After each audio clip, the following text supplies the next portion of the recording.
Hello friends, welcome to my channel. आज हम बात करेंगे प्लास्टिक ब्लेंड्स के बारे में। ठीक है, तो ये शेयर मेरे पोर्टफोलियो में है, बट उससे पहले मैं थोड़ा आपको डिस्क्लेमर दे देता हूँ, क्योंकि कल मैंने वीडियो नहीं डाला क्योंकि ऑलरेडी मैं बिज़ी था। ऑलरेडी बहुत सारे काम करते रहता हूँ, उस वजह से एक वीडियो नहीं डाल पाया। और ऑलरेडी मैंने प्रॉपर्टी में इन्वेस्ट किया है, उस वजह से भी मुझे टाइम नहीं मिलता, उसका रजिस्ट्रेशन के लिए जाना पड़ता है और बैंक के कुछ काम होते हैं, उस वजह से थोड़ा टाइम नहीं मिल पा रहा है। ठीक है, फिर भी मैं आपके लिए वीडियो ला रहा हूँ और ऑलवेज़ लाते रहता हूँ। और मैं बता दूँ, कुछ लोगों को आइडिया नहीं होता है किसी चीज़ के बारे में, लेकिन वो खुद को ज़्यादा कोई बहुत नॉलेजेबल समझते हैं या बहुत कुछ चीज़ें उनको लगता है कि उनको बहुत मार्केट से उन्होंने बहुत कुछ हासिल कर लिया है या कुछ उनको ज़्यादा पता है। तो उन लोगों के कुछ ना कुछ कमेंट्स आ जाते हैं, बहुत कम आते हैं, लेकिन फिर भी मैं चाहता हूँ कि उनको भी कुछ समझा सकूँ, सिखा सकूँ, उनको भी बता सकूँ। अगर वैसे में से कोई ऑडियंस में से कोई देखता होगा तो उनको भी ये चीज़ पहुँच जाए। तो मैं एक चीज़ बता देता हूँ कि मार्केट में इतना ईजी नहीं है पैसा कमाना, और आप कमा रहे हो तो अच्छी बात है। ठीक है, और आप ज़्यादा ही स्मार्ट बन चुके हो यहाँ से कमा कमा के, तो वेरी गुड। लेकिन इतना इजी नहीं होता, लेकिन कमेंट करना बहुत इजी है। ठीक है, तो कोई बैड कमेंट करना है या किसी चीज़ के लिए ऐसा दिखाना है कि हेट जैसा कि हम लोग हेट कर रहे हैं आपने जो भी बनाया है, तो देखो मेहनत लगती है। अभी आप देख सकते हो कि अभी का जो टाइम चल रहा है, यहाँ पर मैं टाइम और डेट दिखा रहा हूँ। ठीक है, यहाँ पे 22:35 का टाइम बता रहा है, मतलब 10:35 हो रहा है। ये रात का टाइम है, और रात के टाइम पे मोस्ट ऑफ मैं वीडियो बनाता हूँ। उसके पहले मेरा वेबसाइट भी कभी डिस्क्रिप्शन में जाके चेक कर लेना। मैं बहुत सारे रिटेल के भी काम करता हूँ। ठीक है, प्रोडक्ट्स वगैरह बेच देता हूँ, और बहुत सारे ये शेयर मार्केट का भी रिसर्च एनालाइज करते रहता हूँ। और ऑलरेडी मैं प्रॉफिटेबल हूँ, 500 से ज़्यादा शेयर्स में मैंने अभी तक प्रॉफिट किया है। मेरा एक्सपीरियंस पुराना है, लेकिन चीज़ें अच्छे से प्रॉफिटेबल बनने के लिए टाइम जाता है। ठीक है, 8 साल लग जाते, लेकिन 5-6 साल मुझे सीखने में लगे, फिर 1-2 साल से अच्छा खासा प्रॉफिटेबल होने लगा। क्योंकि जैसे आप जिस सिचुएशन में अभी होगे, क्योंकि आपका भी मन ऐसा होगा कि मैं ये करूँ क्या वो करूँ, कौन सा स्ट्रैटेजी अच्छा क्या करना है। तो हमने भी वही चीज़ें की है, लेकिन हम कहीं ना कहीं जाके संभल गए, सीख गए। क्योंकि मुझे एक जन का ये भी कमेंट आया था, उनको तो 35 साल का एक्सपीरियंस था मार्केट का, लेकिन आज भी उनको दूसरे के वीडियो देखने की ज़रूरत पड़ रही है। और वो मतलब वो बताना चाहते हैं कि आपको कैसा क्या करना चाहिए, क्या नहीं करना चाहिए। वो दूसरों को सजेस्ट कर रहे थे, लेकिन वो भी सारी चीज़ें हमने एक्सेप्ट कर ली। ठीक है, तो लेकिन ये होता है कि हमने कुछ हासिल नहीं किया ना जब तक लाइफ में, तब तक हम किसी को एडवाइस देना भी हमारा राइट्स नहीं होता। ठीक है, तो अगर हासिल करो तो सही है, अच्छा है। मैं किसी बड़े को एडवाइस नहीं कर सकता, क्योंकि अगर उसने बहुत कुछ अचीव कर लिया लाइफ में, लेकिन मैं उन लोगों को बता सकता हूँ जो अभी नए हैं और वो मार्केट में कुछ ना कुछ करना चाहते हैं। उनका अच्छा खासा उनको नॉलेज गेन करना है या मार्केट में अच्छा खासा पैसा कमाना है, तो उन लोगों को मैं अच्छा इसमें यहाँ से नॉलेज दे सकता हूँ और सही रास्ता बता सकता हूँ। ठीक है, तो उन्हीं लोगों को ये चैनल से जुड़ना चाहिए, और जो सच में सही चीज़ें सीखना चाहते हैं, सच में आगे बढ़ना चाहते हैं, वही लोग इसको ये करें।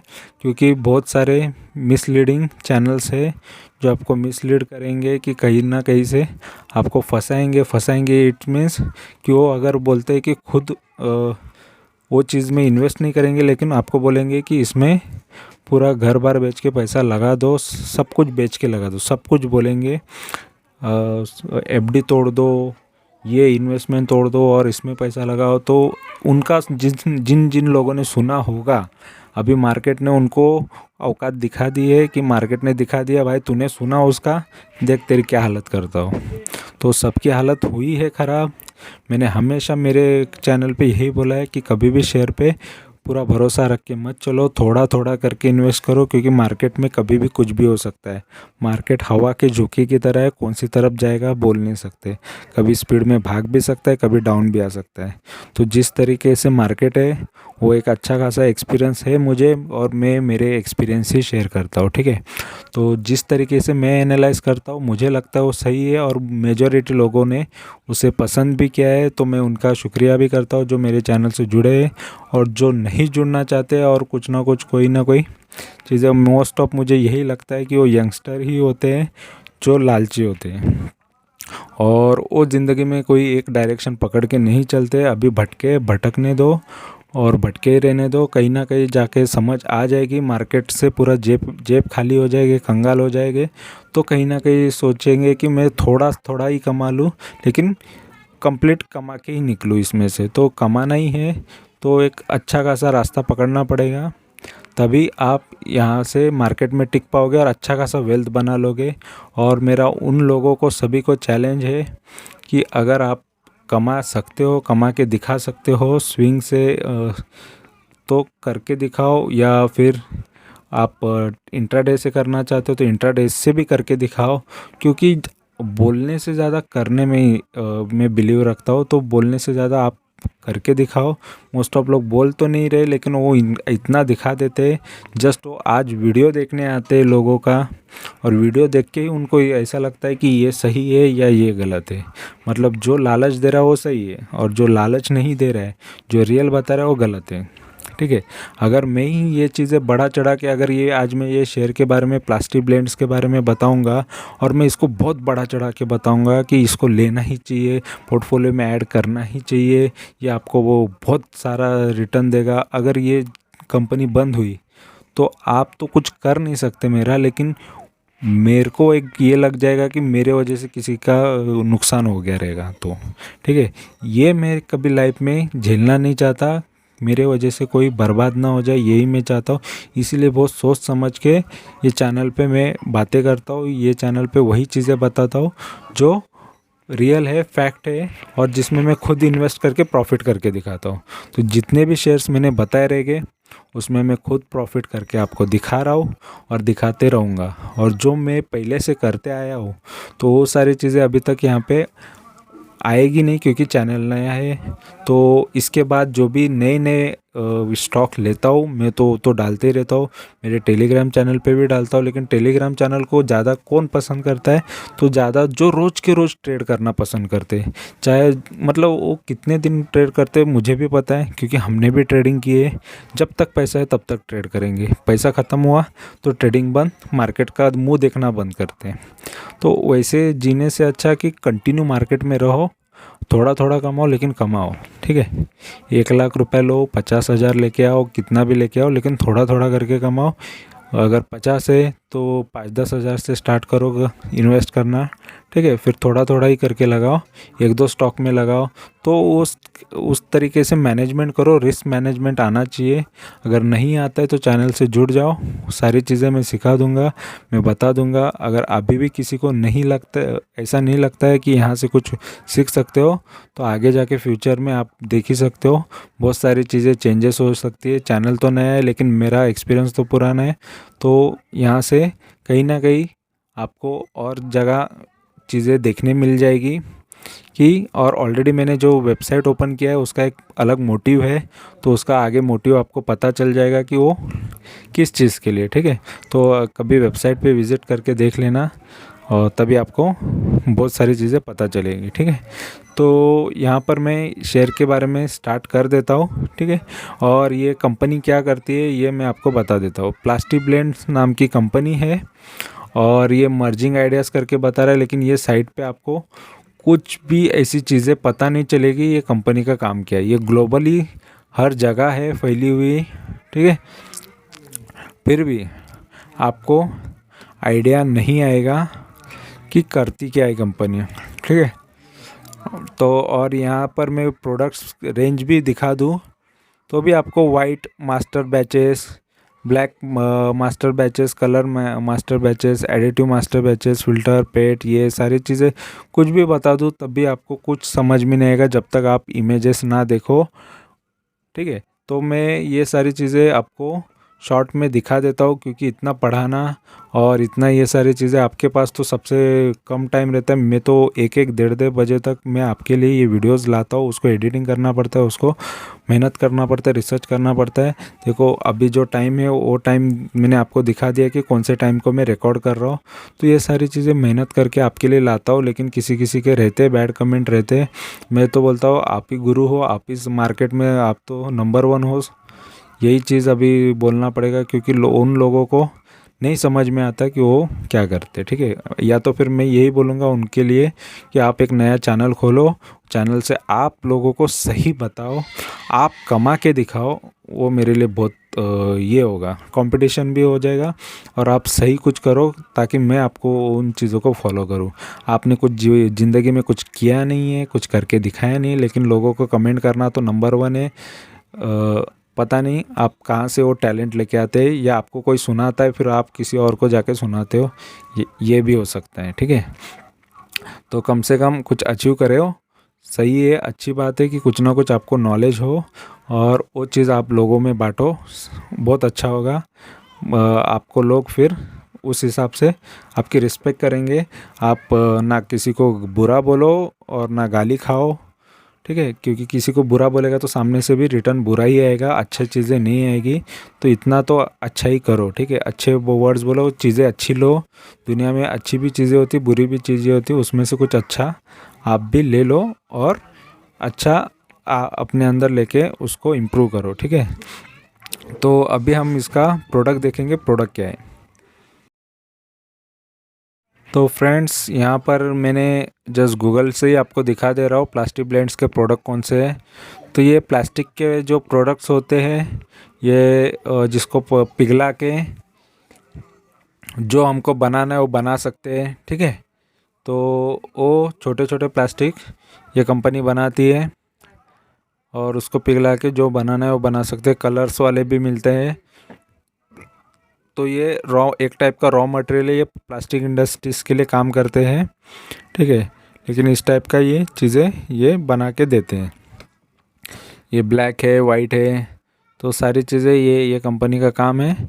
मतलब अगर आपको प्लास्टिक का बॉटल बनाना है या प्लास्टिक का पाइप बनाना है या प्लास्टिक का कुछ भी चीज़ें बनाना है, तो इसको पिघला के बना सकते हो, ठीक है। तो ये एक टाइप का रॉ मटेरियल टाइप ही है, जो प्लास्टिक कंपनी के लिए बहुत काम आता है। तो मैंने आपको ये डिटेल, देखो जो भी डिटेल मैं बताता हूँ जेन्युइन बताता हूँ और सही से बताता हूँ, लेकिन किसी को पसंद आता है किसी को नहीं। तो मेजॉरिटी लोगों को पसंद आता है, वही चीज़ मेरे लिए अचीवमेंट है और मैं उनके लिए ही कर रहा हूँ, ठीक है। तो इतना टाइम निकाल के, खुद का टाइम निकाल के आपके लिए कुछ करना, वो एक बड़ा आपके लिए भी अच्छी चीज़ होती है। चाहे कोई भी वो करता हो, वो आपके लिए अच्छी चीज़ होती है। उस चीज़ में से कुछ अच्छी चीज़ें सीख लो, आगे लाइफ में बहुत काम आएगी, ठीक है। अभी हम इसका शेयर देखेंगे, शेयर कैसे है। यहाँ मनी कंट्रोल पे हम इसका अभी शेयर देखेंगे, NSE BSE दोनों पर ये है। और ये प्लास्टिक ब्लेंड्स इंडिया नाम की कंपनी और प्लास्टिक सेक्टर के अंदर है, ठीक है। नीचे सेक्टर भी लिखा है। 219 का प्राइस है। आज गिरा हुआ है, ऑलरेडी मार्केट ही गिरा, इंडेक्स ही गिरा है। अगर आप देखोगे आज के दिन का 17 तारीख का अगर मार्केट देखोगे तो आज वो गिरा होगा। और यहाँ पे 52 वीक लो इसका 205 का है, 205 के नज़दीक आ चुका है वो। और 306 का इसका हाई है। 52 वीक हाई मतलब एक साल भर का हाई है वो। और वहाँ से वो बहुत गिर चुका है। तो गिरे हुए शेयर्स को ही लेना अच्छा होता है, क्योंकि उसमें अपॉर्चुनिटी होती है। बढ़े हुए शेयर्स में गिरने के चांसेस ज़्यादा होते हैं और गिरे हुए में बढ़ने के चांसेस ज़्यादा होते हैं। तो ट्रेडिंग करना है या कभी भी लाइफ में अच्छा कमाना है तो गिरे हुए शेयर्स को ही खरीदो, लेकिन कंपनी अच्छी होनी चाहिए। तो कंपनी अच्छी है नहीं है ये मैं आपको अभी कंप्लीट एनालाइज करके बताऊंगा। चैनल वीडियो अच्छे लगेगा तो चैनल को तुरंत सब्सक्राइब कर लेना। इन्फॉर्मेशन अच्छी भी लगेगी तो ज़्यादा सोचो मत। सब्सक्राइब करने में तो घाटा नहीं होता, लेकिन किसी किसी को लगता है कि सब्सक्राइब करने से पैसे चले जाते हैं, ठीक है। तो उल्टा नॉलेज आएगा, पैसा बढ़ेगा। तो ये पैसा बढ़ाने के लिए चैनल है, तो देख लो। और सही इन्फॉर्मेशन देने के लिए, ना आपको बैला फुसला के बच्चों जैसा कि इससे ये होगा वो होगा, ऐसा नहीं है। जो भी रियलिटी है, जो मैं खुद का अचीव करता हूँ, वही चीज़ें मैं आपको बताने वाला हूँ, ठीक है। और यहाँ पे स्ट्रेंथ देख लो, 9 की स्ट्रेंथ है यहाँ पर। और promoter increasing share holding quarter on quarter. तो एवरी क्वार्टर में उनका शेयर होल्डिंग बढ़ रहा है। देखो प्रमोटर मेन होते हैं कंपनी के, जो जिनको अंदर की खबर होती है कि अंदर क्या है, कंपनी का कितना ग्रो हो सकती है, क्या है, क्या प्लानिंग्स है, क्या आइडियाज़ है, सारी चीज़ें सबसे पहले प्रमोटर को पता होती है। फिर वो दूसरों को शेयर करते हैं, इन्वेस्टर को शेयर करेंगे। तो सबसे पहले ज़्यादा खबर इनको होती है। और प्रमोटर इंक्रीजिंग शेयर होल्डिंग मतलब प्रमोटर को भरोसा है कि कंपनी और आगे जाके और अच्छा इसका बिजनेस होने वाला है, या ये इसका भाव और भी बढ़ने वाला है, क्योंकि प्रमोटर का भी फ़ायदा ही होता है। प्रमोटर शेयर बढ़ा रहे खुद के, मतलब प्रमोटर का भी आगे फ़ायदा ही होगा, क्योंकि उनको पता है कि जितने ज़्यादा शेयर हो उतना ज़्यादा फ़ायदा, आगे प्रॉफिट हो सकता है। ठीक है। तो और वीकनेसेस 4 है। तो companies with a growing cost year on year for long term project. तो कंपनी सालों साल से लॉन्ग टर्म प्रोजेक्ट के लिए कॉस्ट बढ़ा रही है। ठीक है। जो लंबे लॉन्ग टर्म मतलब दूर और बहुत साल लग सकते हो प्रोजेक्ट कंप्लीट होने के लिए, लेकिन कॉस्टिंग अभी से लग रही है। तो उस चीज़ में ये वीकनेसेस में बताते हैं, क्योंकि कॉस्टिंग ज़्यादा दिख जाती है उससे। ठीक है, खर्चा दिख जाता है। और अपॉर्चुनिटी कुछ नहीं बता रहा है फ़िलहाल, और थ्रेड भी यहाँ पे कंपनी में कुछ नहीं है। और इसका मार्केट कैपिटल 571 करोड़ का है। तो 500 साढ़े 500 करोड़ की कंपनी 1000 करोड़ के अंदर की कंपनी है फ़िलहाल। और डिविडेंड देती है कंपनी लगभग 2.25% तक, तो ये डिविडेंड दे देती है, अच्छी बात होती है। और इसका देखो डिलीवरी परसेंटेज अच्छा है, 58-59% तक यहाँ पे लोग इसकी डिलीवरी उठा रहे, शेयर्स उठा रहे और होल्ड कर रहे हैं, तो ये अच्छी बात है। और फेस वैल्यू 5 का है, मतलब एक बार ये स्प्लिट हो चुका होगा तभी इसका फेस वैल्यू 5 का आता है। और पीबी रेशियो की बात करें तो अच्छा है ये भी, और पी रेशियो भी अच्छा है, क्योंकि सेक्टर पी से सस्ता आ रहा है। ठीक है। और 15-16 का पी अच्छा ही होता है। लोग 50-60 का पी का भी ले लेते शेयर, लेकिन मेरे ख्याल से जो छोटा पी का होता है ज़्यादा चांसेस उसमें ग्रोथ के होते हैं, और जिसका मार्केट कैपिटल कम हो, डिविडेंड भी देती हो, तो वैसी कंपनियों को मैं बहुत अच्छा समझता हूँ और बहुत आगे उसमें ग्रोथ होने के चांसेस होते हैं। ठीक है, क्योंकि उसमें पोटेंशियल ज़्यादा होता है। अभी मैं आपको इसका एडवांस चार्ट दिखा देता हूँ।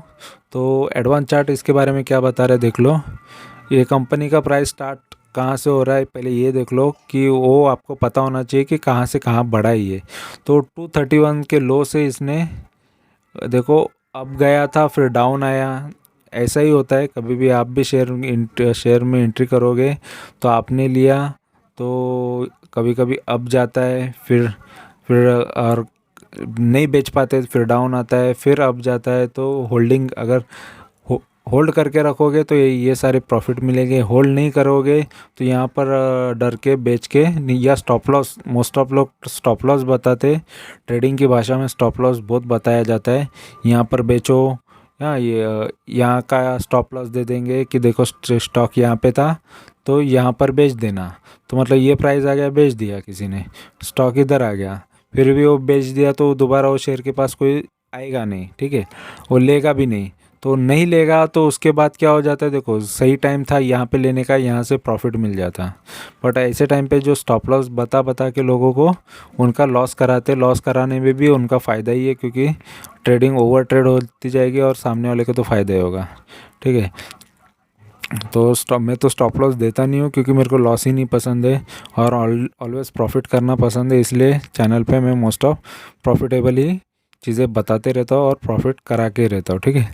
तो यहाँ से देखो शेयर गिरा, फिर यहाँ पे बढ़ा, यहाँ पर ये देखो, इसीलिए स्विंग कर देना बहुत अच्छा है कि यहाँ चलो यहाँ पर गलती से यहाँ पे ख़रीद लिया, हाँ बढ़ा, बेचा नहीं, फिर यहाँ पर गिर गया, यहाँ पर भी फिर से ख़रीद लिया, यहाँ पर भी ख़रीद लिया। तो ख़रीदने के बाद फ़ायदा ही हुआ कि प्राइस रेंज तो समझो यहाँ तक ही आ गया। तो यहाँ से फिर ये शेयर यहाँ जाता है तो प्रॉफिट ही होता है ना, तो प्रॉफिट लेके निकल जाने का। ठीक है। तो देखो ये कितना लो है, 210 के लो से अगर 285 का जाता है प्राइस, तो 80 रुपया बढ़ जाता है। 80 रुपया या 75 रुपीज़ बढ़ना बहुत बड़ी बात होती है। ठीक है। तो लगभग ये 30-35% तो इजीली बढ़ गया है, उसके बाद गिर जाता है। तो इसीलिए स्विंग करना मैं बेटर समझता हूँ, क्योंकि उसके बाद गिर भी जाता है, फिर से लेने का भी मौका देता है शेयर, कि अभी मैं गिर गया हूँ फिर से मुझे ले लो। ठीक है। फिर यहाँ से फिर से बढ़ जाता है, देखो फिर डिविडेंड भी दे देता है, चलो 4 रुपये का डिविडेंड भी मिल जाता है यहाँ से, किसी ने लेके रखा रहेगा तो। डिविडेंड के बाद भी मोस्ट ऑफ शेयर्स गिर जाते हैं, क्योंकि वहाँ पे बेचना चालू हो जाता है, क्योंकि बड़े स्मार्ट लोग रहते हैं, लाखों में उठा लेते हैं। तो एक लाखों में उठा के 4 लाख का डिविडेंड लेंगे और फिर बेच देंगे, फिर शेयर गिर जाएगा। फिर जो बाकी के लोग जो फंस गए उनको थोड़ा लॉस हो जाता है। फिर थोड़ा बाद में भी शेयर ऊपर जाता है, फिर डाउन आता है, ऊपर जाता है, फिर डाउन आता है, फिर ऊपर जाता है। फिर यहाँ पे देखो ज़बरदस्त डाउन साइड आता है। फिर ऑलरेडी अक्टूबर में आपको पता रहेगा बहुत ज़बरदस्त मार्केट गिरा था, फिर ये दिवाली के टाइम पे, तो तभी से गिरते ही आया है। तो गिरा, फिर थोड़ा सा अप हुआ, फिर गिरा, तो ये चलते ही आया है 1 साल के अंदर, ठीक है। और यहाँ पर 5 साल का चार्ट देखेंगे तो देखो 5 साल के अंदर ये शेयर लगभग 233 से स्टार्ट होता है और यहाँ पर एक अच्छा हाई बनाता है, 334 का हाई बना के फिर यहाँ पे डाउन साइड दिखाता है। तो डाउन साइड, अप साइड, थोड़ा डाउन साइड, इसी तरीके का चलते चलते यहाँ पे एक लो बनाता है, वो मार्च का है। तो मोस्ट ऑफ शेयर्स ने लो बनाए थे मार्च में, ज़बरदस्त लो। और ये लो है लगभग देखो 102 का लो यहाँ पे नज़र आ रहा है। 300 से 100 मतलब लगभग 3 गुना शेयर नीचे आ गया, ठीक है। तो 300 का 100 भी हो जाता है, मतलब 33%, ओनली 33% रह गया। 70 या 67% तो गायब हो गया उसमें से। तो ये इतना गिर जाता है, फिर उसके बाद देखो फिर से ऊपर जाना चालू हो जाता है। तो ऐसे टाइम पे सही टाइम होता है ख़रीदने का, लेकिन ऐसे टाइम पे लोग डर डर के बेच देते हैं, यहाँ पर बेच देते हैं, यहाँ पर बेच देते हैं, तो उल्टा खेलते, इसलिए तो लोग लॉस करते हैं। और मैं ऑलरेडी इसी तरीके की स्ट्रैटेजी, अभी भी बहुत सारे शेयर्स गिरे हैं तो आज भी मैं उनकी बाइंग करते ही रहता हूँ। इतना बाई करता हूँ कि शायद कोई करता भी नहीं होगा। मेरी ऑलरेडी रोज़ की अच्छी खासी बाइंग होती है, तो इसीलिए नए बाइंग नहीं, जो पोर्टफोलियो में शेयर्स है उन्हीं को मैं बाई करते रहता हूँ, ठीक है। और मैं ऑलरेडी यही चैनल पे यही बताता हूँ कि आप भी बाई करो, जब जब शेयर गिरे तभी लेना चाहिए, और अच्छे शेयर्स रहेंगे तो लेना चाहिए, ठीक है। और यहाँ पर मैक्स की बात करेंगे तो देखो यहाँ पे 36 का लो है, 36 से ये मैक्स एकदम 2007 से बता रहा है। और ये देखो ये 15 साल के अंदर कितना गया है, ये यहाँ पर देख लो, इसने 334 का ही वही हाई बनाया था, कितने से 36 रुपीज़ से 337, मतलब 10 गुना तो हो गया था ये। लगभग 10 गुना होने के बाद थोड़ा बहुत गिरा, फिर अभी जो प्राइस चल रहा है 200 के रेंज में अभी भी है, ठीक है। तो मैक्स में भी इसने 10 गुना करके दिया 15 साल में, काफ़ी होता है 10 गुना। कोई पैसा आपका हो जाए तो 1 लाख का 10 लाख भी बन जाए, या 10 लाख का 1 करोड़ बन जाए, काफ़ी हो जाता है। अच्छे शेयर्स होने ज़रूरी है, ठीक है। अभी यहाँ पर हम इसका डायरेक्ट प्राइस एनालिसिस देखेंगे, प्राइस परफॉर्मेंस देखेंगे। तो प्राइस में यहाँ पर पूरा 1 साल तक तो कोई रिटर्न यहाँ पे नज़र नहीं आ रहा है। 1 वीक का नेगेटिव है, 1 महीने का भी नेगेटिव ही है, वो 3 महीने का भी नेगेटिव ही है, और YTD भी इसका लगभग 4.25% नेगेटिव है, और 1 साल में भी 5.5% गिरा हुआ है। तो देखो गिरा तो है, लेकिन फिर भी स्टेबल नज़र आ रहा है। इतना भी गिरा नहीं है कि चलो यार 50% गिरा है, 60% गिरा है, 90% गिरा है, ऐसा नहीं है। शेयर में 5-10% का गिरावट है, और वो गिरावट कभी भी पॉजिटिव में बदल सकती है। 3 साल में तो पॉजिटिव रिटर्न है कंपनी के, तो फिलहाल इतना कोई ख़राब रिटर्न है नहीं, ठीक है। तो इतना तो चल सकता है, क्योंकि अगर किसी ने बाई किया होगा इसमें भी, तो आज वो प्रॉफिट में होगा या आगे भी प्रॉफिट कर सकता है। और यहाँ पे एक नेट सेल्स बताया है जो अप हुआ है, और ये दिसंबर का सेल्स है जो 8-8.5% से ईयर ऑन ईयर बढ़ चुका है। तो कंपनी का सेल्स बढ़ा है, अच्छा है दिसंबर का, और लास्ट दिसंबर से ये दिसंबर का सेल्स अच्छा हुआ है, ऐसा बता रहा है। एक्स्ट्रा 8-8.5% हुआ है, तो ये एक अच्छी न्यूज़ है जो 14 जनवरी को आई थी। और यहाँ पर अभी हम इसका थोड़ा फाइनेंशियल देखेंगे शॉर्ट में, फिर हम इसका फुल फाइनेंशियल देखेंगे इसके बाद, ठीक है। तो शॉर्ट में यहाँ पे मनी कंट्रोल पे क्या बता रहा है, रेवेन्यू देखो, इसका चार्ट वाइज देख लो, तो 545 का था 545 करोड़ का था, फिर बाद में 567 करोड़ का 2018 में, फिर 626 करोड़ का, फिर 605। तो एक ही रेंज दिख रहा है 577। चार्ट ही देख लो, एक ही रेंज के अंदर ही चलता हुआ नज़र आ रहा है। और उसी तरह से प्रॉफिट की बात करेंगे तो प्रॉफिट यहाँ पर तो प्रॉफिट यहाँ पर देखेंगे, प्रॉफिट का भी रेंज वैसे ही है, 32 करोड़, 27 करोड़, 31 करोड़, 37 को 37। तो रेंज भी वही है, प्रॉफिट भी वो इसी तरीके से कर रहा है, तो प्रॉफिट में भी ज़्यादा ग्रोथ नज़र नहीं आ रहा।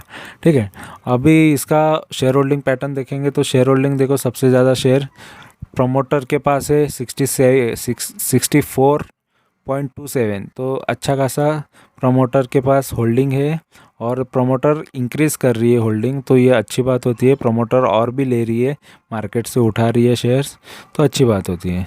और उसके बाद है सबसे ज़्यादा शेयर पब्लिक के पास। देखो, पब्लिक बहुत स्मार्ट है, और ये आपकी जैसी पब्लिक नहीं है, उससे भी स्मार्ट पब्लिक है।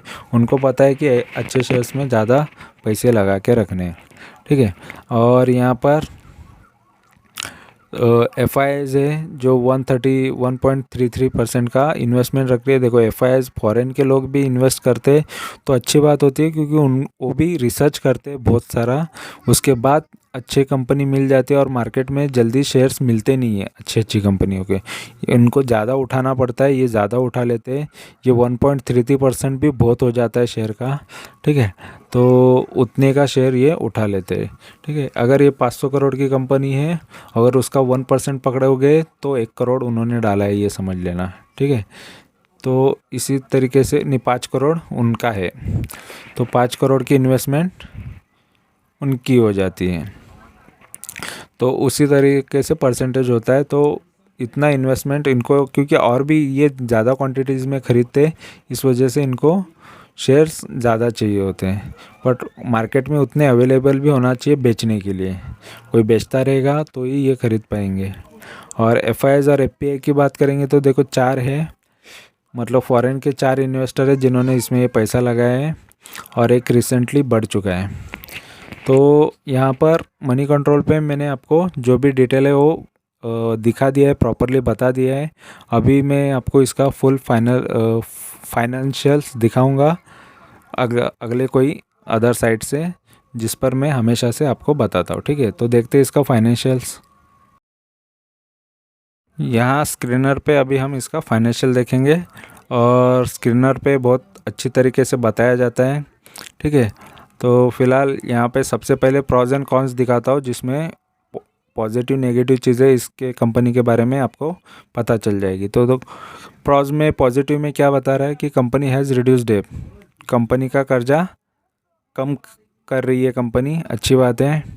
Company is almost debt free, तो कंपनी डेट फ्री है, ऑलमोस्ट है, मतलब कंप्लीट भी ज़ीरो नहीं है, या ज़ीरो हो भी चुका हो सकता है। ठीक है, तो ये हम जब इसका बोरोइंग देखेंगे बैलेंस शीट में, तब आपको इसकी आइडिया आ जाएगी कि कंपनी का लोन फ्री हुआ है कि नहीं, या लोन फ्री है क्या नहीं, कर्जा मुक्त है क्या नहीं कंपनी।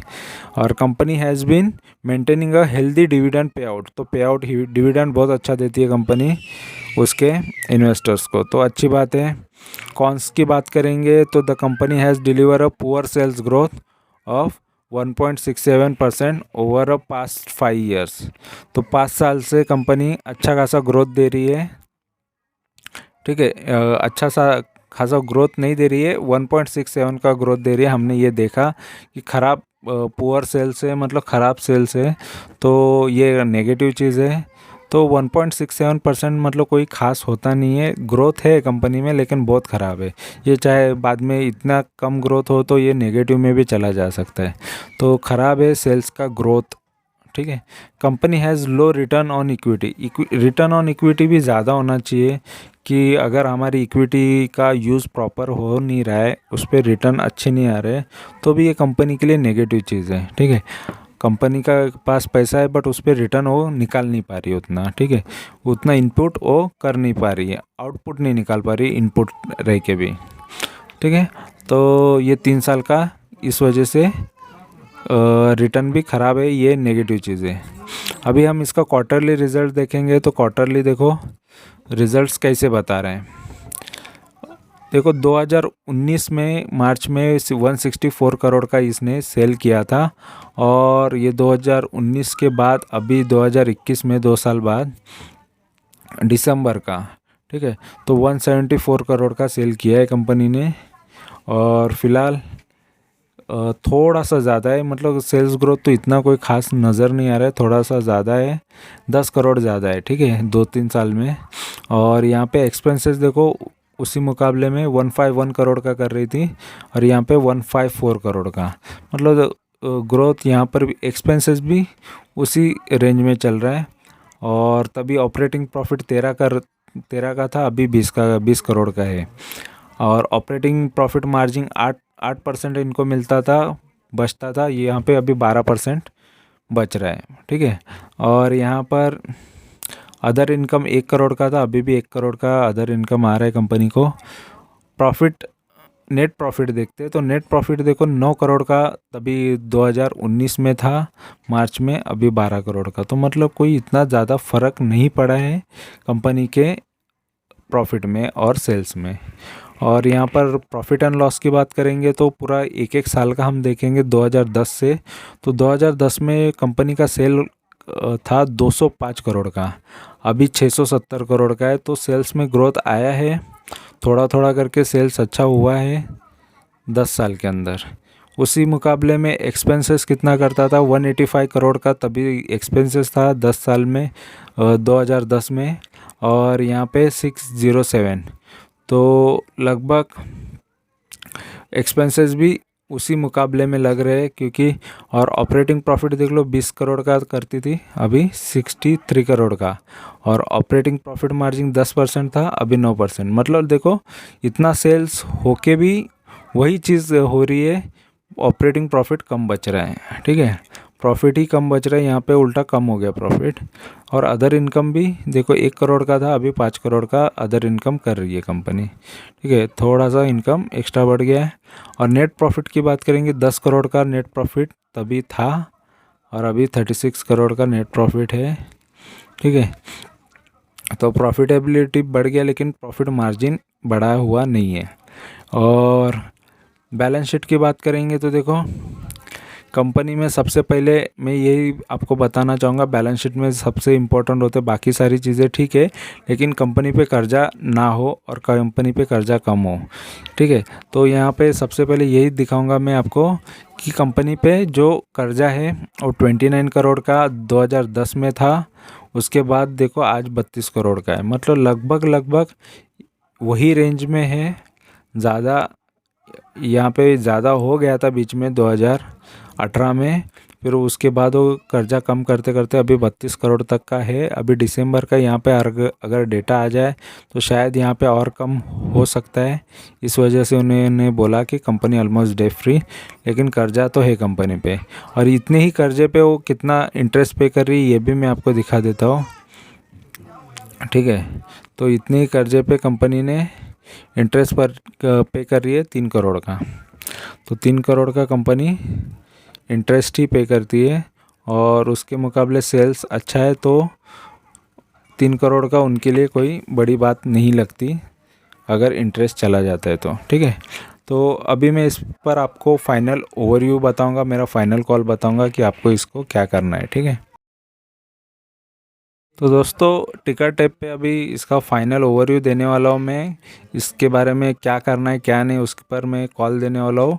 तो देखो ये सारी चीज़ें मुझे बहुत पसंद आती है, हर चीज़ ग्रीनरी दिखेगा, मतलब मुझे प्रॉफिट ही प्रॉफिट नज़र आता है, तो कोई भी कंपनी में ये पूरी चीज़ें मैं पॉजिटिव देख लेता हूँ, तो मुझे वो कंपनी बहुत पसंद आ जाती है इन्वेस्टमेंट के पर्पज़ से। तो ये चीज़ मुझे बहुत अट्रैक्ट करती है। इंट्रिंसिक वैल्यू अच्छा होना चाहिए, ये मैं हमेशा सोचता हूँ कि सस्ते भाव पे मिले, अगर मार्केट में उसका प्राइस इतना होना चाहिए, समझो इसका 300 होना चाहिए, लेकिन आज वो 200 के भाव पे मिल रहा है, वो मेरे लिए अट्रैक्टिव प्राइस हो गया, ठीक है। इंट्रिंसिक वैल्यू ये सस्ता हो गया। रिटर्न ऑन इक्विटी और वर्सेस एफडी, मतलब इक्विटी पे रिटर्न एफडी से भी अच्छे मिल जाते हैं, ये शेयर्स में, तो ये भी मेरे लिए अच्छी बात है। डिविडेंड भी देती है कंपनी अच्छा खासा, तो वो भी मेरे लिए अच्छा है, ठीक है। मतलब जितने शेयर्स होंगे उस पर मेरे को कुछ ना कुछ डिविडेंड मिलते रहेगा मेरे अकाउंट में डायरेक्ट, ये भी अच्छा लगता है। एंट्री पॉइंट भी अच्छा ही चाहिए, जब मैं एंट्री करूँ तो ये शायद महंगा ना हो, शेयर अभी भी सस्ते भाव में मिलता रहे, या अभी लेना चाहिए ऐसा हो गया, ओवर बॉट में नहीं है, ज़्यादा महंगा हुआ नहीं है, या ज़्यादा इसको बढ़ाया हुआ नहीं है, या बढ़ा नहीं है ज़्यादा, तो अभी भी बाइंग रेंज में नज़र आ रहा है, तो एंट्री पॉइंट अच्छा है, ओवरबॉट जोन में नहीं है, तो ये मेरे लिए भी अच्छी पॉइंट होती है। तो ये भी मैं देख के अट्रैक्ट हो जाता हूँ। और नो रेड फ्लैग, ये तो सबसे बड़ी बात होती है कि मेरा पैसा सेफ रहेगा, कंपनी डूबने वाली नहीं है, कंपनी का सब कुछ यहाँ पे ठीक ठाक है, ठीक है, इसमें सारी चीज़ें अच्छी है। तो टिकर टेप ये सारी चीज़ें रिसर्च करके ये एनालाइज करता है, और इस वजह से मुझे ये चीज़ें पसंद है, और जैसे मैं स्टडी करता हूँ वही चीज़ें आपके लिए ला रहा हूँ, तो इसमें कोई चीज़ें ख़राब ही नहीं है। जैसा जो हर कोई इन्वेस्टर या ट्रेडर ये चीज़ें सारी चीज़ें देखता है, और मैं भी वही देखता हूँ, और उस वजह से सच में बेनिफिट होता है। और जिसको ज़्यादा समझ है, जो ज़्यादा ही एक्सपर्ट है या ज़्यादा नॉलेज है, लेकिन ज़िंदगी में कुछ कमाए नहीं, लेकिन नॉलेज ऐसा दिखा रहे कि हमको सब समझ में आता है, हमको सब पता है, हमको मत बताओ, ठीक है।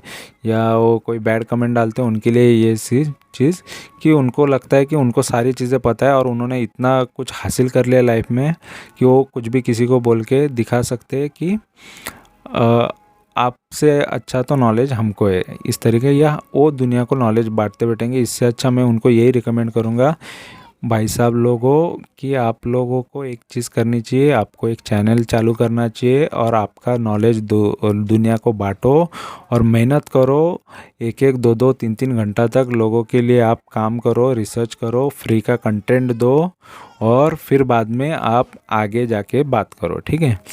और आप भी कमा के अचीव करके बहुत सारी चीज़ें दिखा दो, ठीक है, क्योंकि ये मार्केट है, सबके लिए ओपन है, और जिसको जैसा लगता है उस तरीके से करो। लेकिन ये फालतू टाइम किसी को बैड कमेंट करने में मत डालो। बैड मतलब किसी पर कोई ख़राब रिव्यू मत डालो। मेरा कम मतलब ये है कि कोई भी चीज़ है, हर चीज़ मेहनत से आती है, ठीक है।